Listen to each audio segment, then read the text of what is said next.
हाय, नमस्ते, प्रणाम। और आप सभी लोग कैसे हैं? आशा करते हैं कि सभी लोग अच्छे हों और स्वस्थ हों, मस्त हों अपनी अपनी लाइफ में। तो आइए एक कॉलेज का गीत सुनाते हैं आप सभी को, छोटा सा प्यारा सा।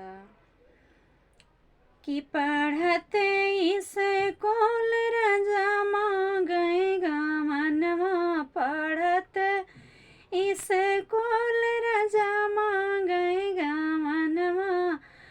मम्मी कहे बेटी बारी उमर बा, मम्मी कहे बेटी कच्ची उमर बा।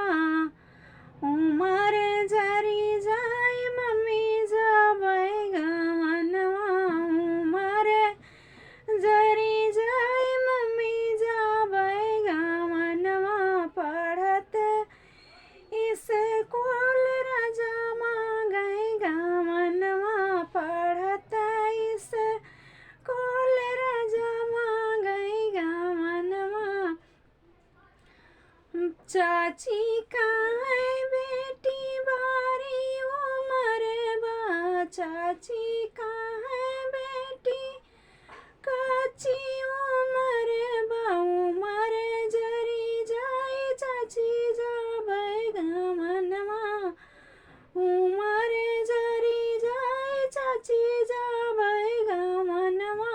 पढ़त स्कूल रजामा गएगा मनवा, पढ़त स्कूल रजामा गएगा मनवा। भाभी कहे कि भाभी कहे ननदा कच्ची उमर बा, भाभी कहे ननदा बाली उमर बा। उमर जरी जाए भाभी जाबेगा मनवा, उमर जरी जाए भाभी जाबेगा मनवा।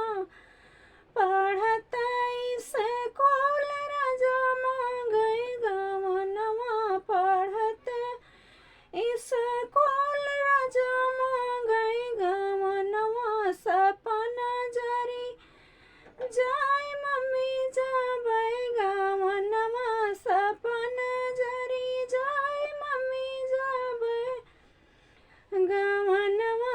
बालम मोरे लई जाइए जाबेगा मनवा, पढ़त स्कूल रजामा गएगा मनवा, पढ़त स्कूल रजामा गएगा मनवा। प्रिय दोस्त, मेरा वीडियो समाप्त हुआ और आप सभी को अवधि गीत अच्छा लगा होगा, कॉलेज का गीत। तो आप सभी लोग वीडियो को सबसे पहले लाइक और सब्सक्राइब करें और कमेंट में लिख के ज़रूर बताइएगा कैसा लगा हमारा अवधि गीत।